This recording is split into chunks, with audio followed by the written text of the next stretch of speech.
ಕರ್ನಾಟಕ ರಾಜ್ಯದಲ್ಲಿ ಮಹಿಳೆಯರ ಆತ್ಮಸ್ಥೈರ್ಯವನ್ನು ಬಲಪಡಿಸಲು ಕೈಗೊಂಡಿರುವ ಮಹತ್ವಾಕಾಂಕ್ಷೆ ಯೋಜನೆಯೆಂದರೆ ಗೃಹಲಕ್ಷ್ಮಿ ಯೋಜನೆ. ಈ ಯೋಜನೆಯ ಅಡಿಯಲ್ಲಿ ಮಹಿಳೆಯರಿಗೆ ಪ್ರತಿ ತಿಂಗಳು 2,000 ನೇರವಾಗಿ ಬ್ಯಾಂಕ್ ಖಾತೆಗೆ ಜಮಾ ಮಾಡುವ ಮೂಲಕ ಆರ್ಥಿಕ ಭದ್ರತೆ ಒದಗಿಸುತ್ತಿದೆ. ಈಗಾಗಲೇ ಲಕ್ಷಾಂತರ ಮಹಿಳೆಯರು ಈ ಯೋಜನೆಯ ಪ್ರಯೋಜನವನ್ನು ಪಡೆಯುತ್ತಿದ್ದಾರೆ. ಇತ್ತೀಚೆಗೆ ಮಹಿಳಾ ಮತ್ತು ಮಕ್ಕಳ ಕಲ್ಯಾಣ ಇಲಾಖೆ ಸಚಿವೆ ಲಕ್ಷ್ಮೀ ಹೆಬ್ಬಾಳ್ಕರ್ ಅವರು ಈ ಯೋಜನೆಯ ಬಗ್ಗೆ ಹಲವಾರು ಮಹತ್ವದ ಮಾಹಿತಿಯನ್ನು ಹಂಚಿಕೊಂಡಿದ್ದು, ಹೊಸ ಫಲಾನುಭವಿಗಳು ಗೃಹಲಕ್ಷ್ಮಿ ಯೋಜನೆಗೆ ಅರ್ಜಿ ಸಲ್ಲಿಸಬಹುದು ಎಂಬ ಮಾಹಿತಿಯನ್ನು ತಿಳಿಸಿದ್ದಾರೆ. ಇನ್ನು Gruhalakshmi scheme latest update July 2025 April ತಿಂಗಳ 2,000 ಮೊತ್ತವನ್ನು ಫಲಾನುಭವಿಗಳ ಖಾತೆಗೆ ಯಶಸ್ವಿಯಾಗಿ ಜಮಾ ಮಾಡಲಾಗಿದೆ. ಮೇ ತಿಂಗಳ ಹಣವು ಬಾಕಿ ಇದ್ದು ಉಳಿದಿದ್ದು ಜುಲೈ 31, 2025 ಒಳಗೆ 21ನೇ ಮತ್ತು 22ನೇ ಕಂತುಗಳನ್ನು ಬಿಡುಗಡೆ ಮಾಡಲಾಗುವ ಸಾಧ್ಯತೆ ಇದೆ ಎಂದು ಹೇಳಿದ್ದಾರೆ.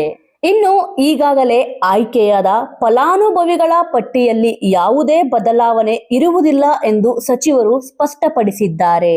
ಪ್ರತಿ ತಿಂಗಳು ಸುಮಾರು 10 ರಿಂದ 15,000 ಹೊಸ ಗೃಹಿಣಿಯರು ಈ ಯೋಜನೆಗೆ ಸೇರ್ಪಡೆಗೊಳ್ಳುತ್ತಿದ್ದಾರೆ. ಈಗಲೂ ಹೊಸ ಅರ್ಜಿದಾರರಿಗೆ ಅವಕಾಶ ಇದ್ದು ನಿರಂತರ ಪ್ರಕ್ರಿಯೆಯಾಗಿ ಇದು ಮುಂದುವರಿಯುತ್ತದೆ.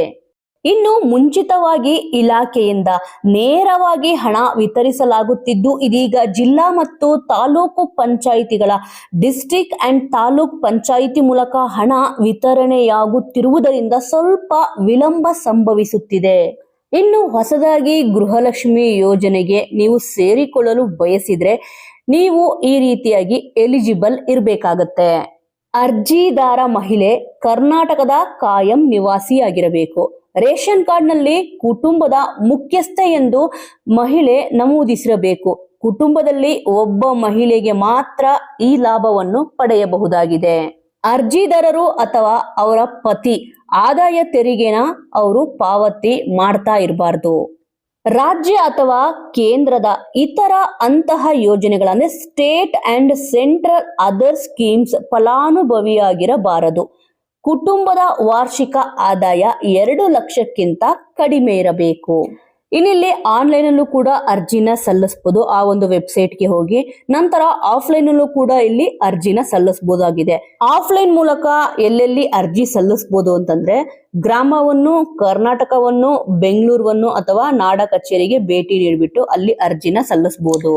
ಇನ್ನು ಅರ್ಜಿ ಸಲ್ಲಿಸಬೇಕಾದ್ರೆ ಯಾವ್ಯಾವ ದಾಖಲೆ ಬೇಕಾಗುತ್ತೆ ಅಂದ್ರೆ ಡಾಕ್ಯುಮೆಂಟ್ಸ್ಗಳು, ಈಗ ಯಾರು ಅರ್ಜಿ ಸಲ್ಲಿಸ್ತಾರೆ ಅವ್ರದ್ದು ಮತ್ತೆ ಅವರ ಒಂದು ಪತಿಯ ಆಧಾರ್ ಕಾರ್ಡ್ ಬೇಕಾಗುತ್ತೆ. ಮತ್ತೆ ಪಡಿತರ ಚೀಟಿ, ಮಹಿಳೆ ಮುಖ್ಯಸ್ಥೆ ಅಂತ ಅದರಲ್ಲಿ ನಮೂದಿಸಿರಬೇಕಾಗತ್ತೆ. ಮತ್ತೆ ಬ್ಯಾಂಕ್ ಖಾತೆಯ ವಿವರಗಳು, IFSC ಕೋಡ್ ಬೇಕಾಗತ್ತೆ.